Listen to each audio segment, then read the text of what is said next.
Her har vi Helsingørs mest berømte gade, Brostræde, hvor man vist stadigvæk kan få de mest fantastiske is. Kan man ikke også få fantastiske is her stadigvæk? Absolut, det er lige dernede. Danny er kommunikationskonsulent i Helsingør Kommune, og han har netop modtaget KS Fagprisen, og vi er på besøg hos ham for at høre lidt om det arbejde, han laver for KS. Kommunikation, det er Danny. Stærkt. Tillykke med det, Danny. Tak skal du have. Har du nogen idé om, hvorfor du fik den? Hvad tror du selv? Jeg tror, altså fagprisen blev givet til en, som gør lidt ekstra for at gøre forbundet synligt og gøre en ekstra faglig indsats. Og jeg har kommet til at involvere mig i rigtig mange ting i KS-regi her på det sidste. Blandt andet har jeg jo startet Netværk for Lederkommunikation, som er for alle KS-medlemmer, som en del af deres arbejdsopgave har, at de rådgiver ledere eller beslutningstagere højt op i deres organisation eller på konsulentbasis, hvordan det nu er.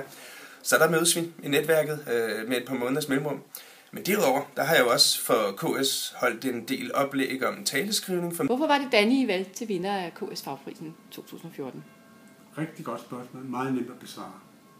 Danny fik KS' Fagpris 2014, fordi Danny er en rollemodel for andre KS-medlemmer. Han er en rollemodel, fordi Danny er en person, der brænder for sit fag. Ikke nok med, at han brænder for sit fag og viser på sit daglige arbejde, hvordan han kan gøre nytte i den kommune, han er ansat. Men Danny har også lavet arrangementer for andre KS-medlemmer, blandt andet på taleskrivning. Det vil sige, øst rundhåndet ud af sin faglighed. Men det er ikke nok med det, fordi Danny har også taget initiativ til at danne et netværk. Et netværk for kommunikationsfolk, der rådgiver ledere om kommunikation i deres daglige arbejde. Det vil sige, at medlemmerne af netværket kommer til arrangementer om forandringskommunikation, organisationskommunikation, ambassadørkommunikation, altså alle mulige discipliner inden for kommunikation. De er klogere på deres felt, men også har mulighed for at spare med hinanden. Så det er derfor, Dan har fået prisen.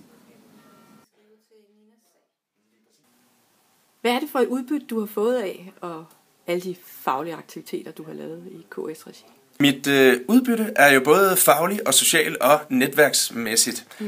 Faglig vil jeg sige, hvis vi nu tager netværk for lederkommunikation først, så er det en fantastisk mulighed at kunne mødes med 30 mennesker, der også sidder med kommunikationsopgaver for ledelse og beslutningstagere, og så forvent problemstillinger med dem. Vi plejer gerne at gøre det sådan, at måske bliver der inviteret en oplægsholder ind udefra, eller fra en af vores virksomheder, med noget frisk viden. Og så har vi også altid en eller to cases for medlemmerne, som i forvejen har sendt en problemstilling ind, som de ønsker at dele med os. Og så får vi selvfølgelig, den person får faktisk 30 eller 20 mennesker, hvor mange vi nu er den dag, hands-on rådgivning til, hvordan der skal løses den her opgave.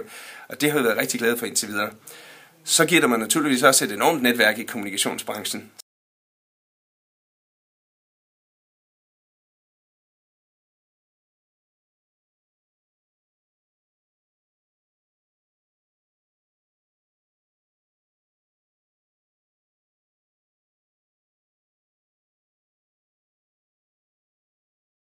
Løses den her opgave, og det har vi været rigtig glade for indtil videre.